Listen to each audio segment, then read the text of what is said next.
வணக்கம் நண்பர்களே. பிரசவத்திற்கு பிறகு தொப்பை குறையாதுன்னு கவலைப்படுறீங்களா? இன்னைக்கு நான் சொல்ல போற இந்த சிம்பிள் டிப்ஸ் ஃபாலோ பண்ணீங்கன்னா சேஃபாவும் ஈஸியாவும் உங்க பெல்லி ரெடியூஸ் ஆகும். இதுக்கு சிம்பிளா நான் உங்களுக்கு ஒரு 7 டிப்ஸ் சொல்றேன். டிப் 1, பிரஸ்ட் ஃபீடிங் முக்கியம். பேபிக்கு பிரஸ்ட் ஃபீட் பண்ணும்போது கேலரிஸ் பர்ன் ஆகுது. இது நேச்சுரலா வெயிட் குறைக்க உதவும். டிப் 2, வார்ம் வாட்டர் குடிக்கணும். தினமும் காலை வெந்நீர் குடிச்சா மெட்டபாலிசம் இம்ப்ரூவ் ஆகும். ஃபேட் ரெடியூஸ் ஆக உதவும். Tip 3, light exercise. Doctor advice பிறகு லைட் எக்ஸசைஸ் ஸ்டார்ட் பண்ணலாம்.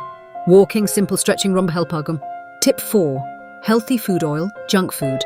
அவாய்ட் பன்னி, காய்கறி, ஃப்ரூட்ஸ், ப்ரோட்டீன் ஃபுட்ஸ் அதிகமாக சாப்பிடுங்க.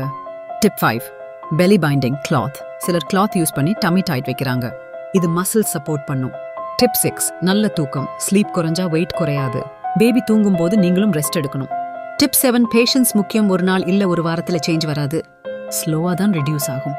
இன்னும் ஒரு முக்கியமான விஷயம், டெலிவரிக்கு பிறகு எந்த எக்ஸசைஸையும் ஸ்டார்ட் பண்ண முன்னாடி டாக்டர் கன்சல்ட் பண்ணுங்க.